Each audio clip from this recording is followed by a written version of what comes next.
आज राजस्थान के प्रत्येक युवा की जुबान पर बेरोजगारों के साथ होने वाले अन्याय की बात सुनने को मिल जाएगी। साक्षात्कार और आरपीएससी में होने वाली गड़बड़ियां यह आज राजस्थान के बच्चे बच्चे की जुबान पर चल रही है। राजस्थान के प्रदेश कांग्रेस अध्यक्ष श्री गोविंद डोटासरा, जो राजस्थान के शिक्षा मंत्री भी हैं, उनके बेटे अविनाश डोटासरा, उनकी पुत्रवधू प्रतिभा पूनिया और प्रतिभा पूनिया के भाई गौरव पूनिया, उनकी बहन प्रभा पूनिया, ये सभी लोग आरएएस बन गए हैं। यह मामला टीवी पर, अखबारों में आपने खूब पढ़ लिया होगा, सोशल मीडिया पर भी देखा होगा। लेकिन श्री गोविंद डोटासरा जो कांग्रेस अध्यक्ष हैं, वो बड़े कॉन्फिडेंस से दो बातें कहते हैं। वो कहते हैं कि जब मेरे बेटे का सिलेक्शन हुआ, वह भर्ती 2016 की थी, जिसके इंटरव्यू वगैरह जो हुए वो बीजेपी सरकार के समय में हुए, और ये बच्चे अपनी योग्यता से लगे हैं। ये दो बातें कह रहे हैं, लेकिन इस दो बातों में मीडिया के कौन व्यक्ति हैं जो सवाल पूछ रहे हैं, जो मैं आपको जवाब देता हूं। वह सवाल किसी ने पूछा क्या? मैं जवाब देता हूं। अगर ये लोग वास्तव में 2016 की भर्ती में योग्य थे, तो उसी भर्ती में एक लड़की जिसने आरएएस परीक्षा को टॉप किया था लिखित परीक्षा में, उसका नाम था गरिमा, और उस योग्यता के आधार पर अगर साक्षात्कार में नंबर मिलते तो उसको नंबर 25 नहीं मिलते। अविनाश डोटासरा, जिसको योग्य बता रहे हैं श्री गोविंद डोटासरा, उनको 85 नंबर नहीं मिलते। उनकी पुत्रवधू जो प्रतिभा है, जिसके लिखित परीक्षा में नंबर उतने नहीं थे गरिमा जितने, और गरिमा को छोड़ दीजिए, वर्ष 2018 की भर्ती जो अभी 2-4 दिन पहले रिजल्ट आपने देखे, उसकी टॉपर जो मुक्ता राव थी, उनके भी साक्षात्कार में नंबर इतने नहीं थे जितने प्रतिभा को मिले। केवल नाम प्रतिभा रख देने से प्रतिभा नहीं होता है। इस प्रतिभा का परिचय तब पता चलता है जब आप किसी नेता या राजनेता के परिवार से हो, या जज के परिवार से हो, या प्रभावशाली परिवार से हो। मेरा इतना सा कहना है कि इस पूरे परिवार में योग्यता अचानक नहीं आई। अब रही दूसरी बात कि बीजेपी की सरकार में हुआ। आपकी जानकारी के लिए, बीजेपी और कांग्रेस तो हमारे लिए है, इन लोगों के लिए कभी बीजेपी कांग्रेस नहीं होता। जब सरकार बीजेपी की हो तो कांग्रेस वालों के काम धड़ल्ले से होते हैं, और जब कांग्रेस की सरकार हो तो बीजेपी के काम धड़ल्ले से होते हैं। आप सोचिए, बीजेपी की सरकार में गरिमा जो लड़की थी, जिसके लिखित परीक्षा में सबसे ज्यादा नंबर आए थे उस एग्जाम में, उसको 25 नंबर मिलते हैं, और बीजेपी की सरकार में योग्य अविनाश डोटासरा को 85 नंबर मिलते हैं। तो यह बात अगर गोविंद डोटासरा जी कह रहे हैं तो यह जनता को भ्रमित करने वाली बात है। दूसरी महत्वपूर्ण बात यह है कि गोविंद डोटासरा के पुत्र के ससुर श्री रमेश चंद्र पूनिया, जो चूरू जिले में जिला शिक्षा अधिकारी के पद पर कार्यरत हैं, उनका जन्म 1961 में हुआ। 1993 में वो हेडमास्टर बन गए थे। हेडमास्टर मतलब राज्य सेवा के सर्विस के अधिकारी है। जो हेडमास्टर का मतलब होता है कि वेतनमान की उच्च श्रृंखला वाले व्यक्ति।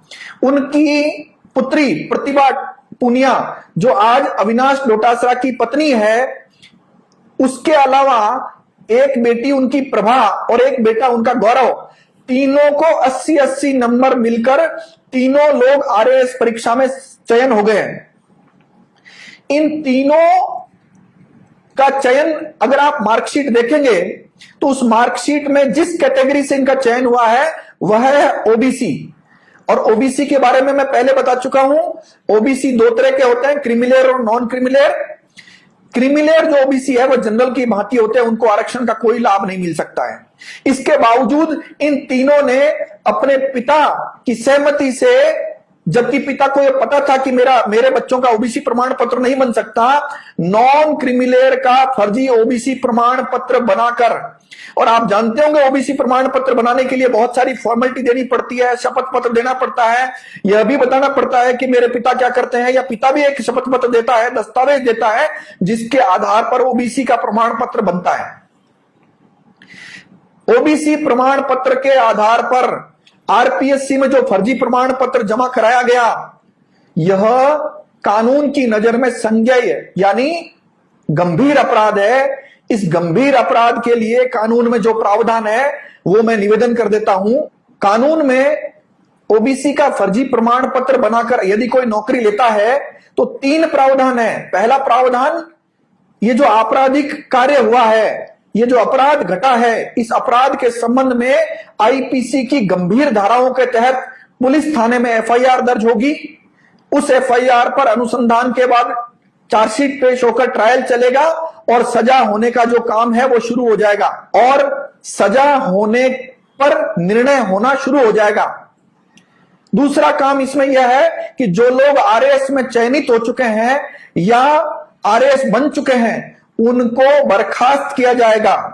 और तीसरी बात यह है कि सरकार से अगर उन्होंने फर्जी प्रमाण पत्र के आधार पर नौकरी प्राप्त कर ली है तो सरकार उनसे वेतन जो लिया गया है सरकार से, वो उसकी वेतन वसूली भी करेगी। इसके अलावा कानूनी स्थिति एक और है कि यह एफआईआर कौन दर्ज कराएगा, तो यह एफआईआर आरपीएससी के चेयरमैन और वहां के जो 7 मेंबर है उनको दर्ज करानी चाहिए, क्योंकि यह संज्ञेय अपराध उनकी जानकारी में आ चुका है। लेकिन आप जानते हैं कि ये जो लोग आज आरपीएससी में चेयरमैन और सदस्य बने हैं उसमें कांग्रेस की और राजस्थान के मुख्यमंत्री श्री अशोक गहलोत की क्या भूमिका है। हम जानते हैं कि ये लोग पूरी कोशिश करेंगे इन लोगों को बचाने की, लेकिन अगर ये बचाने की कोशिश करते हैं और एफआईआर दर्ज नहीं करते हैं तो कानून जानने वाले जो लोग मुझे देख रहे हैं या जो वकील मुझे देख रहे हैं, जो मजिस्ट्रेट, जज और अन्य लोग मुझे देख रहे हैं, उनको यह पता है कि अगर ये कानून के अनुसार काम नहीं करते हैं तो फर्जी ओबीसी प्रमाण पत्र बनाने वाले, बनवाने वाले और आरपीएससी के वो लोग जो इनको बचाने की कोशिश करेंगे या एफआईआर दर्ज नहीं कराएंगे, इन सब के खिलाफ कॉग्निजेबल ऑफेंस की एफआईआर भारत का कोई भी नागरिक दर्ज करा सकता है। यह कानूनी स्थिति आपके सामने मैं क्लियर कर देता हूं। 2 बहुत महत्वपूर्ण बातें और बच गई है।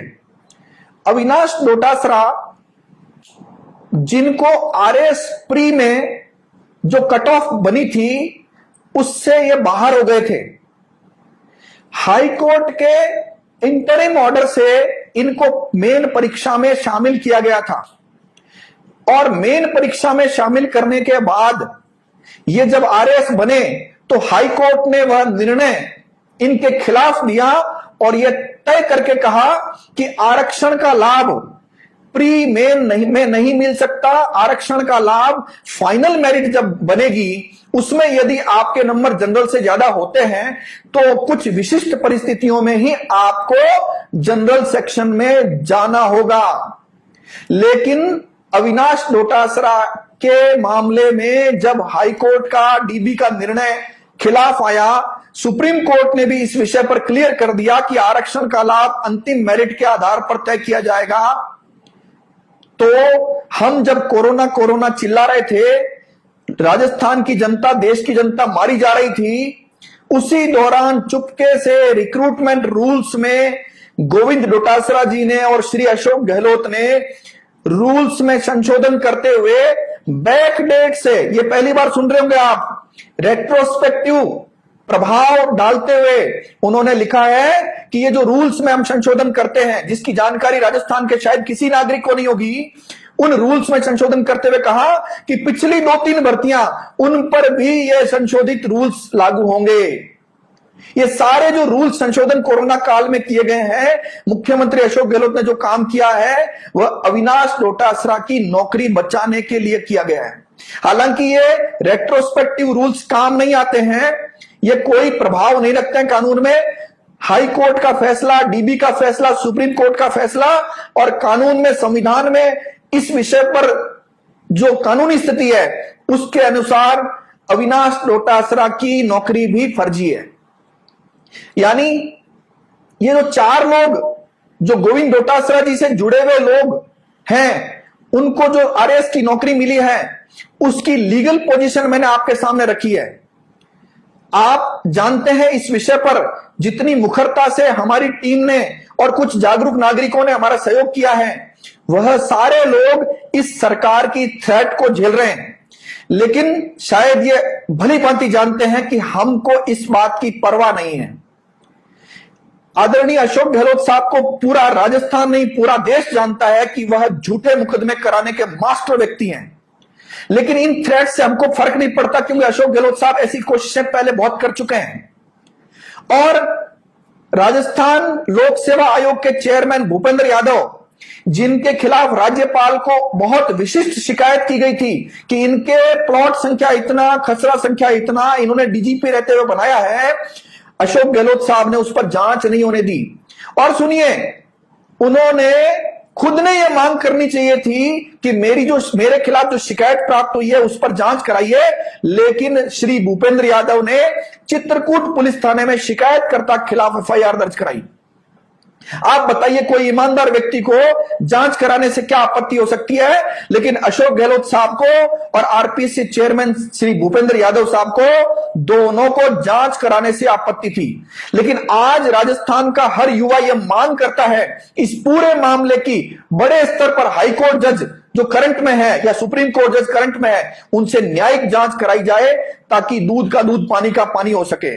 कारण इसका यह भी है कि बहुत सारे लोग कंपटीशन की तैयारी करते हैं, उनके मां बाप, उनके परिवारजन इस आस में कि मेरे बच्चे योग्यता के आधार पर लगेंगे, लेकिन जब धांधली चलती है तो राजस्थान में लाखों परिवारों के साथ बड़ा कुठाराघात होता है। मैं आप सब लोगों से अपेक्षा करता हूं कि आप भी सोशल मीडिया के माध्यम से मीडिया वालों से पूछिए, अखबार वालों से पूछिए, टीवी चैनल वालों से पूछिए कि आप सरकार से, मुख्यमंत्री से और कांग्रेस अध्यक्ष से यह सवाल पूछकर बताइए। धन्यवाद। जय हिंद, जय भारत।